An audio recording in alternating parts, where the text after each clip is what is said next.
श्रीपरमात्मने नमः। श्रीविष्णुसहस्रनामस्तोत्रम्। यस्य स्मरणमात्रेण जन्मसंसारबन्धनात् विमुच्यते नमस्तस्मै विष्णवे प्रभविष्णवे। नमः समस्तभूतानामादिभूताय भूभृते अनेकरूपरूपाय विष्णवे प्रभविष्णवे। वैशम्पायनुवाच श्रुत्वा धर्मानशेषेण पावनानि च सर्वशः युधिष्ठिरः शान्तनवं पुनरेवाभ्यभाषत। युधिष्ठिर्वाच किमेकं दैवतं लोके किं वाप्येकं परायणं स्तुवन्तः कमर्चन्तः प्राप्नुयुर्मानवः शुभं। को धर्मः सर्वधर्माणां भवतः परमो मतः किं जपन्मुच्यते जन्तुर्जन्मसंसारबन्धनात्। भीष्म उवाच जगत्प्रभुं देवदेव मनन्तं पुरुषोत्तमं स्तवन्नामसहस्रेण पुरुषः सततोत्थितः।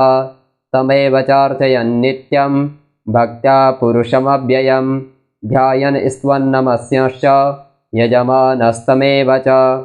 अनादिनिधनं विष्णुं सर्वलोकमहेश्वरं लोकाध्यक्षं स्तवन्नित्यं सर्वदुःखातिगो भवेत्।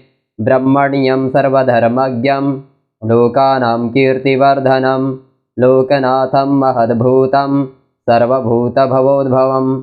एष मे सर्वधर्माणां धर्मोऽधिकतमो मतः यद्भक्त्या पुण्डरीकाक्षं स्तवैरर्चेन्नरः सदा। परमं यो महत्तेजः परमं यो महत्तपः परमं यो महद्ब्रह्म परमं यः परायणं। पवित्राणां पवित्रं यो मङ्गलानां च मङ्गलं दैवतं देवतानां च भूतानां यो व्ययः पिता। यतः सर्वाणि भूतानि भवन्त्यादियुगागमे यस्मिंश्च प्रलयं यान्ति पुनरेव युगक्षये। तस्य लोकप्रधानस्य जगन्नाथस्य भूपते विष्णोर्नामसहस्रं मे शृणु पापभयापहम्। यानि नामानि गौडानि विख्यातानि महात्मनः ऋषिभिः परिगीतानि तानि वक्ष्यामि भूतये। ॐ विश्वं विष्णुर्वषट्कारो भूतभव्यभवत्प्रभुः भूतकृद्भूतभृद्भावो भूतात्मा भूतभावनः भूतात्मा परमात्मा च मुक्तानां परमागतिः।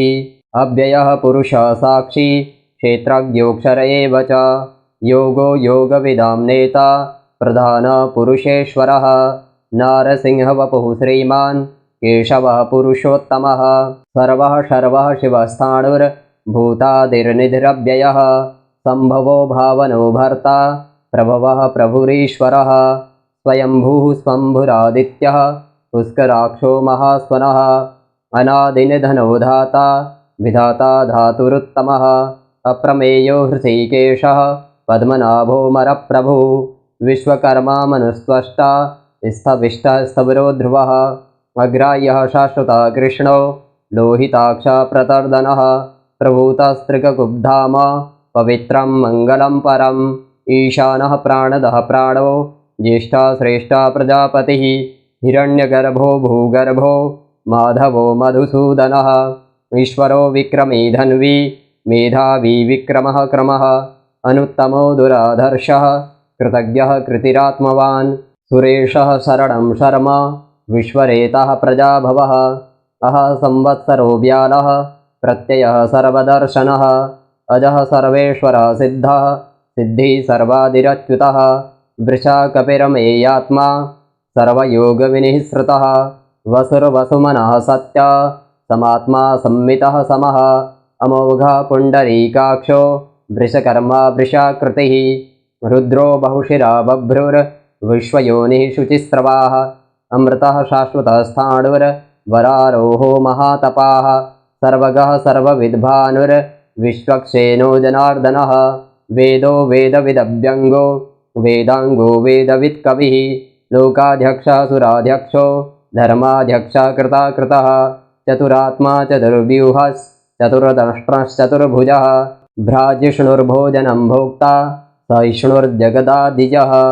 अनघो विजयो जेता विश्वयोनिः पुनर्वसुः उपेन्द्रो वामनः प्रांशु रमौघः शुचिरूर्दितः अतीन्द्रः सङ्ग्रहः सर्गो धृतात्मा नियमो यमः वेद्यो वैद्यः सदा योगी वीरः माधवो मधुः अतीन्द्रियो महामायो महोत्साहो महाबलः महाबुद्धिर्महावीर्यो महाशक्तिर्महाद्वितिः अनिर्देशवपुः श्रीमा नमयेयात्मा महादृधृक् महेश्वासो महीभर्ता श्रीनिवासः सतां गतिः अनिरुद्धः सुरानन्दो गोविन्दो गोविदाम्पतिः मरीचिर्दमनो हंसः सुपर्णो भुजगोत्तमः हिरण्यनाभः सुतपः पद्मनाभः प्रजापतिः अमृत्युः सर्वदृक्सिंहः सन्धाता सन्धिमान् स्थिरः अजो दुर्मर्षणः शास्ता विस्तृतात्मा सुरार्यः गुरुर्गुरुतमो धाम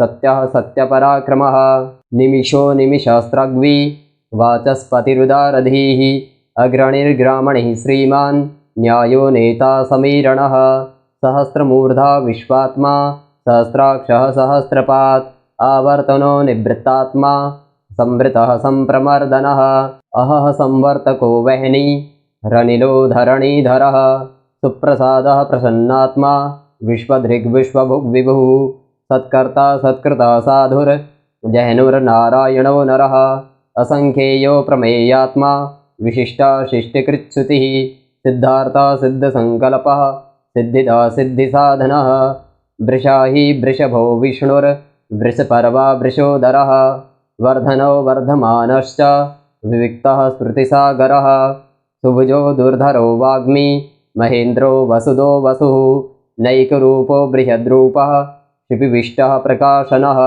ओजस्तेजो द्युतिधरः प्रकाशात्मा प्रतापनः ऋद्धः स्पष्टाक्षरो मन्त्रश्चन्द्राशुरभास्करद्वितिः अमृताशोद्भवो भानुः शशबिन्दुः सुरेश्वरः औषधं जगतः सेतुः सत्यधर्मपराक्रमः भूतभव्यभवन्नाथः पवनः पावनो नलः कामः कामकृत्कान्तः कामः कामप्रदः प्रभुः युगादिकृतयुगावर्तो नैकुमायो महाशनः अदृश्यो व्यक्तरूपश्च सहस्रजिदनन्तजित् इष्टो विशिष्टशिष्टेष्टः शिखण्डी नहुषो वृषः क्रोधः क्रोधकृत्कर्ता विश्वबाहुर्महीधरः अच्युतः प्रथितः प्राणः प्राणदो वासुवानुजः अपां निधरधिष्ठानमप्रमत्तः प्रतिष्ठितः स्कन्दः स्कन्दधरो धुर्यो वरदो वायुवाहनः वासुदेवो बृहद्भानु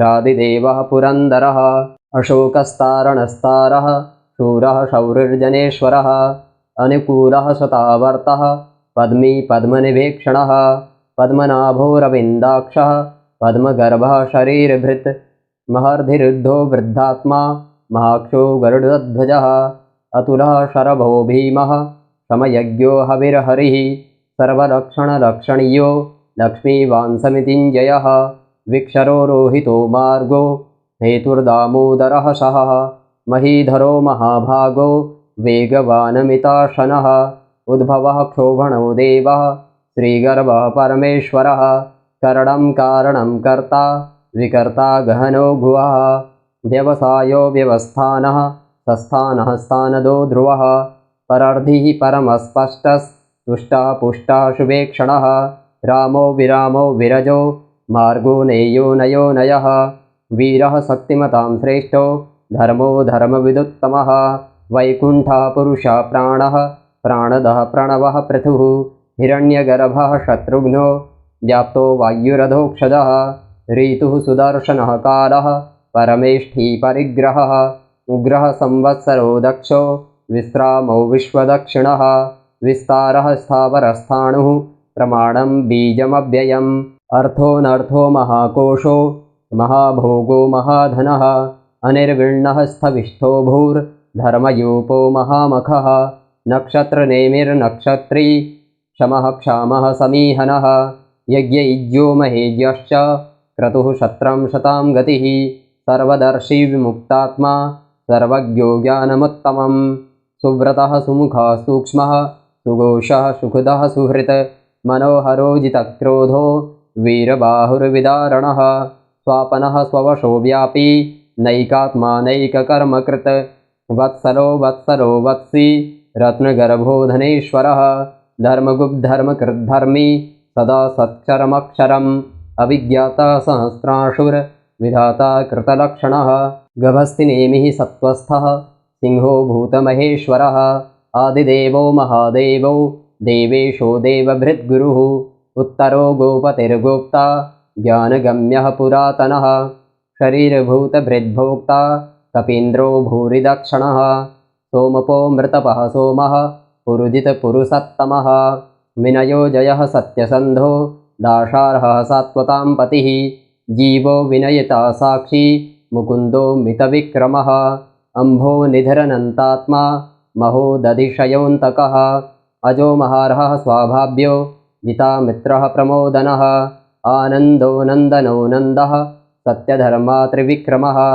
महर्षिः कपिलाचार्यः कृतज्ञो मेदिनीपतिः त्रिपतस्त्रिदशाध्यक्षो महाशृङ्गः कृतान्तकृत् महावराहो गोविन्दः सुसेनः कनकाङ्गदी गुह्यो गभीरो गहनो गुप्तश्चक्रगदाधरः वेदः स्वाङ्गोजितः कृष्णो दृढः सङ्कर्षणोच्युतः वरुणो वारुणो वृक्षः पुष्कराक्षो महामनाः भगवानभगहानन्दी वनमाली हलायुधः आदित्यो ज्योतिरादित्यः सहिष्णुर्गतिसत्तमः सुधन्वाखण्डपरशुर्दारुणो द्रविणप्रदः दिवि स्पृक्सर्वदृग्व्यासो वाचस्पतिरयो निजः त्रिशामा सामगा साम निर्वाडम्भेषजम्भिषक् सन्न्यासकृच्छमः शान्तो निष्ठा शान्तिः परायणं शुभाङ्गः शान्तिदः सृष्टा कुमुदः कुवलेशयः गोहितो गोपतिर्गोप्ता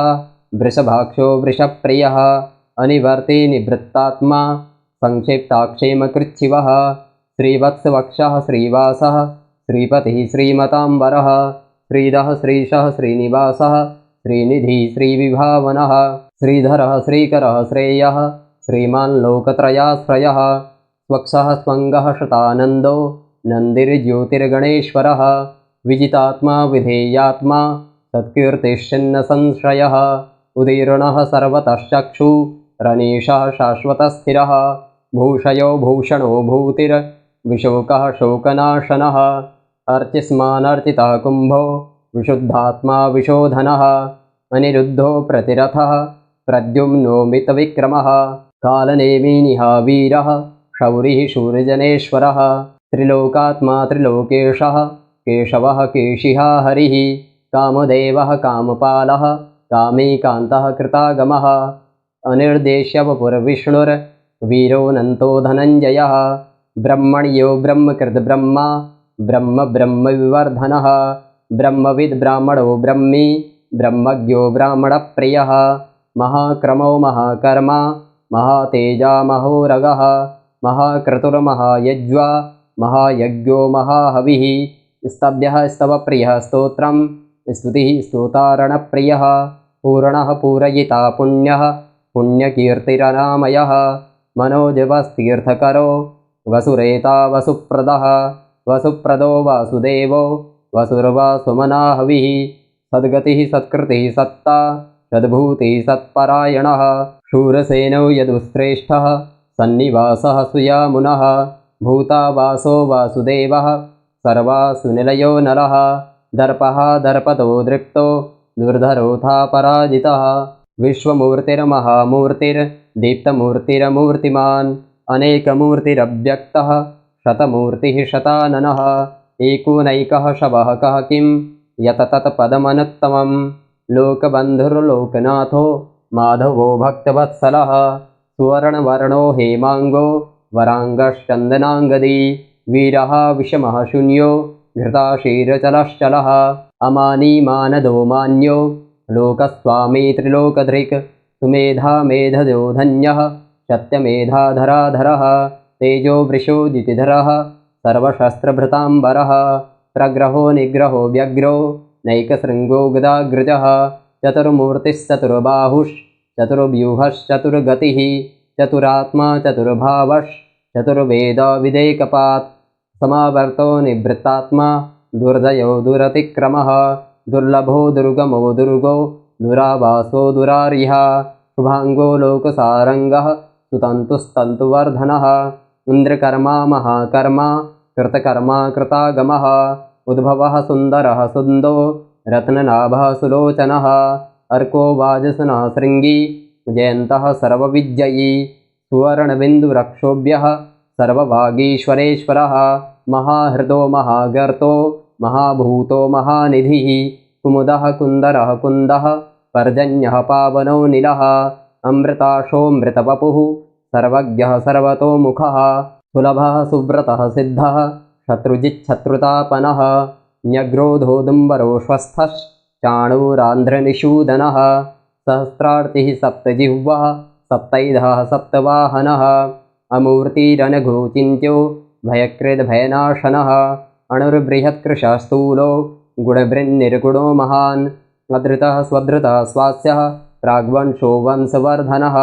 भारभृत्कथितो योगी योगीशः सर्वकामदः आश्रमः श्रमणः क्षामः सुपर्णो वायुवाहनः धनुर्धरो धनुर्वेदो दण्डो दमयिता दमः अपराजितः सर्वसहो नियन्ता नियमो यमः सत्त्ववान् सात्विकः सत्यः सत्यधर्मपरायणः अभिप्रायः प्रियार्होरः प्रियकृत्प्रीतिवर्धनः विहाय सगतिर्ज्योतिः सुरुचिर्हुतभुग्विभुः रविर्विरोचनः सूर्यः सविता रविलोचनः अनन्तो हुतभुग्भोक्ता सुखदो नैकजोऽग्रजः अनिर्विण्णः सदामर्षि लोकाधिष्ठानमद्भुतः सनात्सनातनतमः कपिलः कपिरप्ययः स्वस्तिदः स्वस्तिकृत् स्वस्ति स्वस्तिभुक् स्वस्तिदक्षिणः अरौद्रः कुण्डलीचक्री विक्रम्योर्जितशासनः शब्दातिगः शब्दशः शिशिरः सर्वरीकरः अक्रूरः पेशलो दक्षो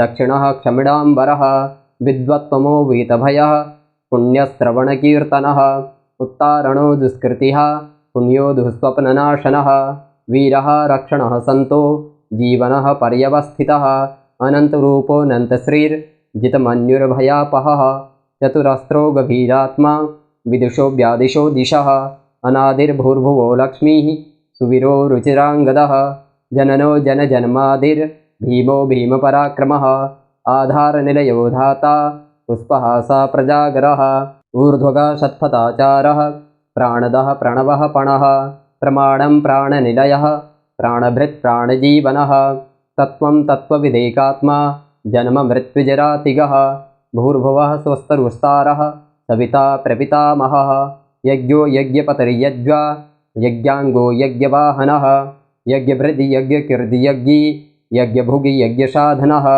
यज्ञान्तकृति यज्ञगुह्या मन्नमन्नाद एव च आत्मयोनिः स्वयं जातो वैखानः सामगायनः देवकी नन्दनः सृष्टा क्षितीशः पापनाशनः शङ्खभृन्नन्दकी चक्री शारङ्गधन्वागदाधरः रथाङ्गपाणिरक्षोभ्यः सर्वप्रहरणायुधः ॐ सर्वप्रहरणायुधाय नमः। ॐ श्रीविष्णुसहस्रनामस्तोत्रम् श्रीवासुदेवचरणार्पणमस्तु।